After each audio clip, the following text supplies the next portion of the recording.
This conversation begins with the subject, make your money while you are young.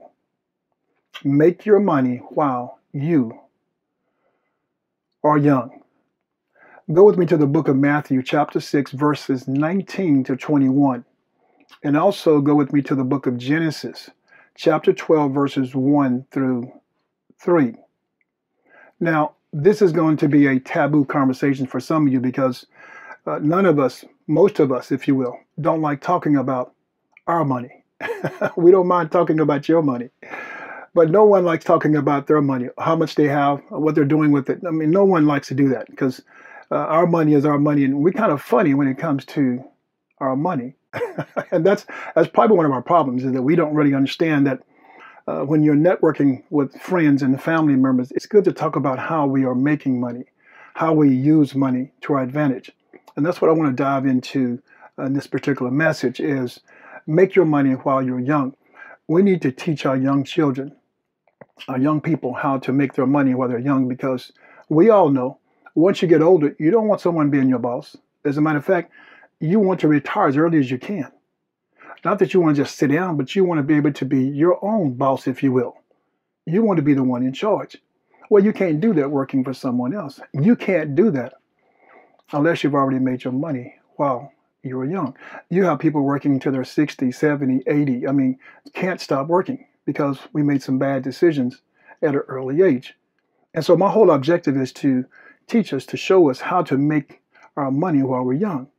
I'm going to show you what God did for Israel. You don't want to have some 25-year-old being your boss and you 60. Just think about that for a moment. That just don't sound right.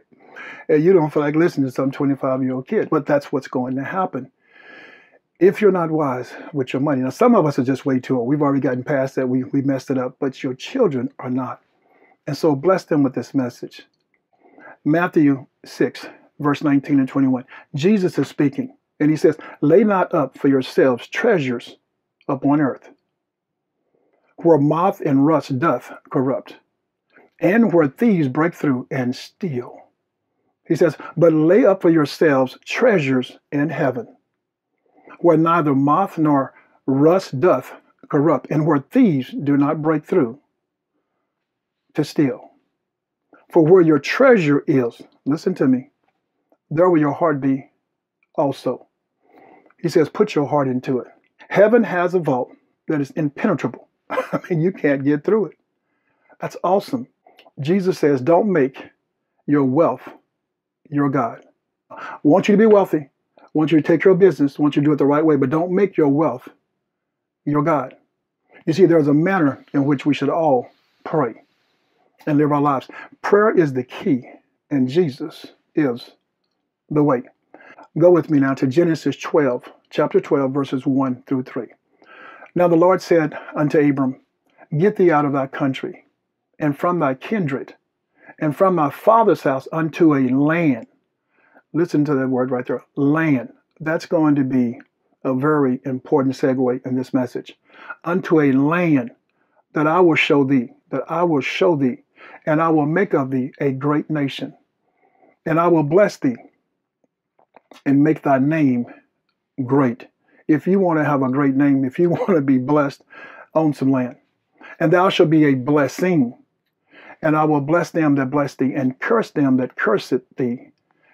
And thee shall all the families of the earth be blessed. We're talking about ownership. Abraham left his father's country, and he took his nephew Lot with him. We know the story. They had flocks, they had herds, they had tents. I mean, they had so much in the land that they were living in that they had what I call an overabundance. They were living large and in charge. They had so much stuff, they had to separate. Lot chose the plain of Jordan, and Abraham chose the land of Canaan. In the book of Genesis, chapter 15, Lord made a covenant with Abraham, saying, unto thy seed have I given this land, from the river of Egypt unto the river, the great river, the river Euphrates. The Kenites and the Kenizzites and the Kadmonites and the Hittites and the Perizzites and the Rephaims and the Amorites and the Canaanites and the Girgashites and the Jebusites. He's talking about land. He's blessed his great man Abrams at the time, with land. In the beginning, God created the heavens and the earth. And he gave Adam and Eve land. He gave them territory. He gave them property. He gave them the Garden of Eden. Have you caught on by now? No money passed hands. No money passed in between Adam and Eve and God, and no money passed in between Abrams and Lot and God. He gave them land. He didn't give them shekels. He didn't give them rubies. He didn't give them diamonds. He didn't give them gold. He didn't give them silver. He gave them good old Mother Earth, best known as land. That's what he gave them. You see, everything you want is in the land. Everything you need is in the land. I'm teaching you some young people. Go buy you some land. Your blessing is in the land. That's where it's at. So we're all familiar with the story of the children of Israel. When God brought them out of Egypt, out of slavery, and he brought them across the Red Sea, and they were in the wilderness, and they were impatient, and they were murmuring and complaining. They were upset because they felt that they had a better stock option over in Egypt. They felt that this stock option was just taking too long to get them where they wanted to go. And that's how we are when we invest. We're just not patient enough. We're so impatient. We're so anxious. And they were so impatient. They started crying and complaining and building little small gods as examples of what they were used to in Egypt. They didn't want to diversify. They wanted to stay focused on what they had. They had everything on one market versus having everything diversified. And God was trying to show them, if you just be patient, I'm going to take you into the promised land. They blew it. They messed up. They sent men over into the promised land, and those men came back with analytics saying, hey, we can't take the land. Those people are too big. I mean, those people will whoop our tails. And so God punished them from listening to a report that devalued them. They devalued God in front of them. They were still living in the slave quarters of their minds, trapped on the corners of bondage. We know that Caleb and Joshua and all the children 20 years and younger, they were the ones who God gave the promised land to. The older people, if you will, they were uncomfortable with the freedom of ownership. Let me ask you a question. Are you dying in your wilderness? Or have you taken ownership of some of the land here on this earth? You see, most of us got caught up on buying clothes and buying jewelry and buying the things, the name brand things that when you walk out the store, they lose their value. Most of us have got caught up into this status. And we didn't realize that we should be owning some of this earth. And you can't take it with you. But I can tell you this right now. You definitely need to own some right here because that's a blessing to your family. You're talking about an inheritance to your children's children. Well, that's what we're talking about. King David conquered the land on behalf of the Lord as he paved the way for his son Solomon to become king of Israel and ownership over the land that was up under him. You see, that's what we have to do. We have to own some of this. The disciples were working on the corners of their gifts when Jesus came upon them and told them to follow him, but they were on their corner. Are you holding your corner down? We all know the story of Cain and Abel. Cain killed his only competition, his brother.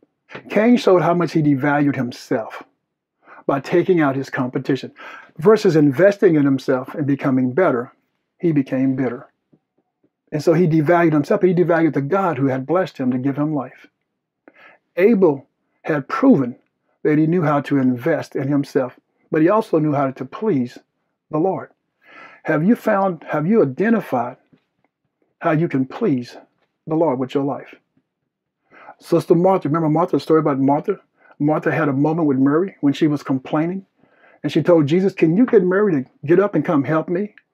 And Jesus told Martha, Martha, Mary has invested into the better part of listening to me and not to you. You're just busy. You're a busybody. You don't know how to diversify. You're all over the place.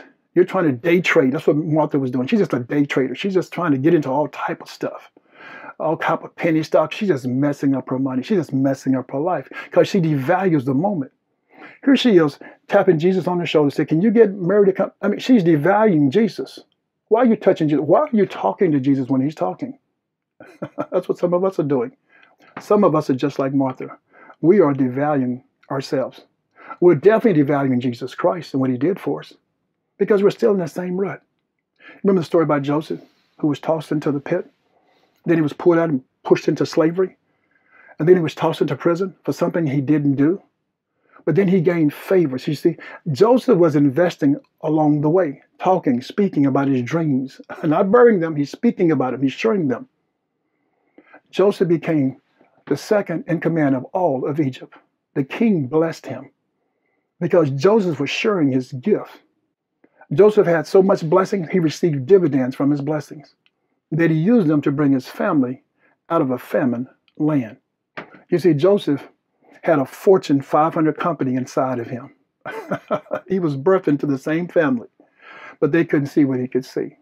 Sometimes your family can't see what you can see, and sometimes they will hold you back. I call it that crawfish mentality. They'll try to keep pulling you down. That's what the corners, that's what the streets will do. They'll pull you down, keep pulling you in, keep pulling you back. Our ancestors got it right. That's all I can tell you. Our ancestors got it right. They wanted three things. They wanted their freedom, they wanted land, and they wanted to leave an inheritance to their children's children. They got it right. So let me ask you, what's in your portfolio? What inheritance, what legacy are you building for your family? Have you become a philanthropist in deeds, or have you become a philanthropist in debt? When we integrated as a people, we somehow segregated ourselves from our ancestors' dreams without knowing it, because they wanted us to own and not to lease. We find ourselves, though, really focused more in the area of our debts. And all debt is when you bury yourself in earthly treasures. And the deeper you go into debt, watch this, the more you allow moth and rust to corrupt and warp your judgment. Most of our debt is built around renting, leasing, loans with high interest rates, unaffordable housing, unaffordable automobiles, unaffordable jewelry, unaffordable name brand clothes and shoes. And I'll say the best for last. We have several credit cards with extremely high interest rates. That's where we are. We've caught ourselves leasing and not buying. We've caught ourselves renting and not owning. Our mothers have 3 jobs trying to buy us the latest fashion. Just think about it. They have 2 or 3 jobs trying to hold down the family and trying to give us all the name brand stuff we have. Mothers, stop working 3 jobs. Let me tell you something. The true investment in your child is you. They need your time. They need your gifts in their lives. It's not all the clothes. That will come later. But right now, they need you to really curb them, to invest in them. You see, we own absolutely nothing. But everything we have owns us. We have become the thief in our families, robbing the gifts, if you will, from our children and our children's, if you will. Their inheritance, all in the name of looking good, having status, versus being godly. Proverbs 13:22 says it like this, and you've heard it before. A good man leaves an inheritance to his children's children, and the wealth of the sinner is laid up for the just. When we were born, we were all given a portfolio. And a portfolio is just simply a range of investments that's held by a person or by a corporation. That's what a portfolio is. Now, most of our parents didn't give us money. Let's just be for real. We didn't get an inheritance of money. They just didn't have it. But what they gave us was much more important. They gave us integrity. They gave us love. They gave us discipline. They taught us how to have a great work ethic. I mean, they really poured into us what they had inside of them. They told us how family comes first. They had a giving spirit. They taught us how to have faith, how to believe in the impossible, how to be a believer in Jesus Christ. So you see, some of our portfolio might be aggressive. Yours might be moderate, and someone else's might be conservative. But we all have a portfolio Repeat this after me because every portfolio needs this. Every lifestyle needs this. Diversify, diversify, diversify. If you don't hear anything else, the one thing you must do when you have a portfolio is to diversify. Apostle Paul invested in what I call a earthly king. And Paul started killing and incarcerating, imprisoning, if you will, the Christians. And then one day, and this is your story and mine as well, on the road to Damascus, Paul found Jesus. And we like to say Paul found a religion. That's what Paul found. Paul divested, he changed, he turned his allegiance away from his earthly king. And watch this, he diversified his portfolio by investing in the heavenly king. And he started saving Christians versus killing Christians. That's a great portfolio to have, is that, yeah, I was going down the wrong road, but I decided, I found religion, I found Jesus, and I changed from what I was doing. And so young people, make your money while you're young. There's a right way to make your money, though, because I know money's got some of you thrown off, but focus on this. I want to really talk about deeds, D-E-E-D-S, deeds, which means charity, or it means, hey, just simply owning what you live in. Then I want to talk about the word debt, D-E-B-T, debt. Then the word lease, and then the word rent. That's what most of us are doing. And then I want to dive into the word ownership. And then let's dive into the word invest. Now, all of these, if you will, attributes, all of these are on the corner of your life. All of these, they're right at the fingertips on the corner of your neighborhood, of your family. Everything that you have is sitting on the corner of your thoughts. It's sitting on the corner of an ideal. It's sitting on the corner, yes, on the corner of your neighborhood, your community, your city, your state. It's sitting on the corner of your belief system. Everything that you have, it pivots around the corner conversation. There's a movie that I was watching the other day, which is a great segue for this message. The movie educates the viewers how blacks were some of the first original cowboys, as they were called cowhands, as they did most of the work. When you think about it, they did most of the work of breaking the horses, of cleaning the stables, taking care of the horses. And this movie is a true story that was taking place in Philadelphia community of black cowboys. The movie is called Concrete Cowboy. And the producer, one of the producers, is Idris Elba.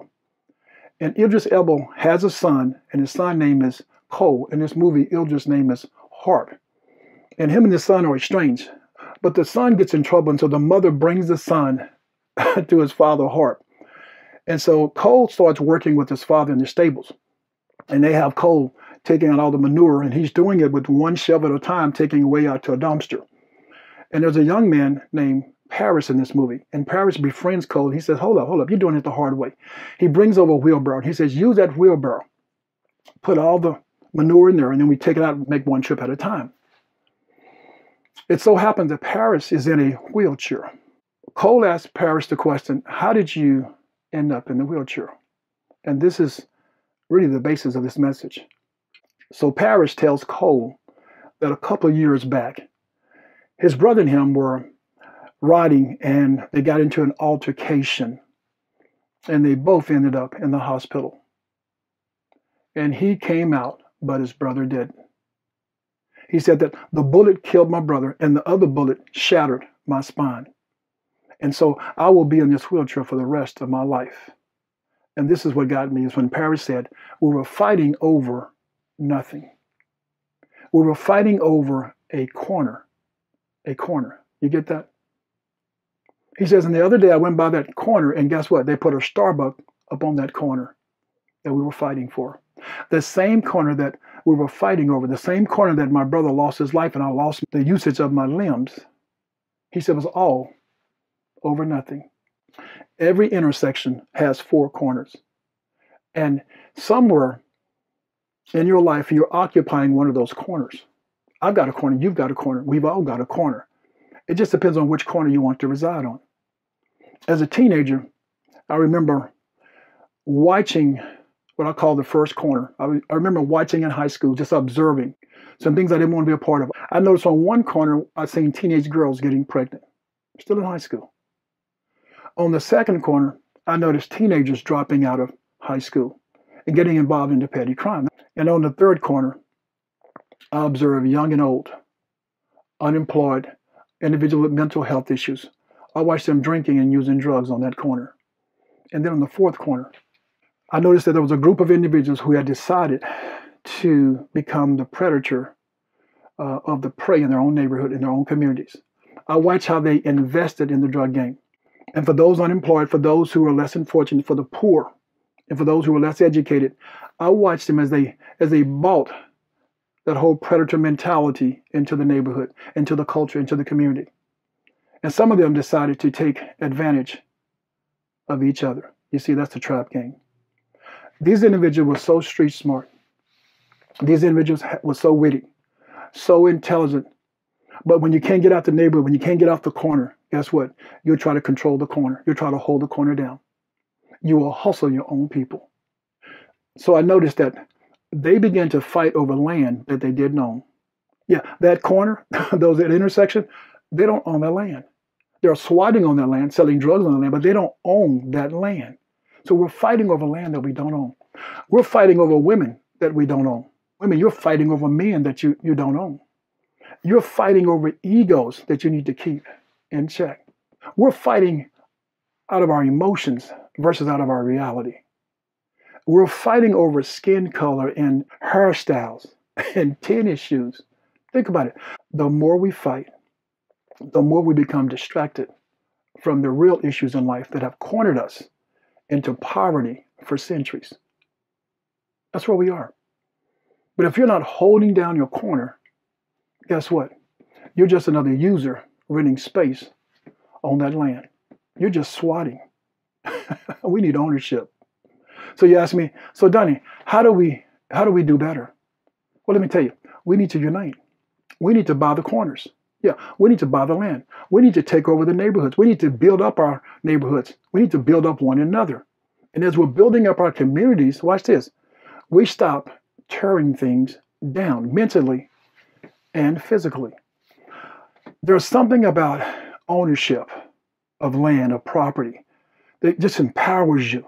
I mean, to just have total ownership of something, I mean, it's like starting a new trap game, a new venture, a new business. I mean, that's legal and profitable. Now, you might not make as much money as you were making trying to sell drugs, but it's legitimacy. It's a legacy. It's a sustaining legacy of wealth that allows you to live out your destiny in life. It allows you to pass something down to your children. When you look at the financial market institution, there's no reason why everyone, especially the young, shouldn't be educated on how to work the market for their good. But no one's teaching you. Yeah, no one's going to teach you to buy land versus buying shoes. No. We have to teach ourselves. We all have a business or two, I said, inside of us, all of us, something trapped inside, something you thought about doing, something you thought about creating.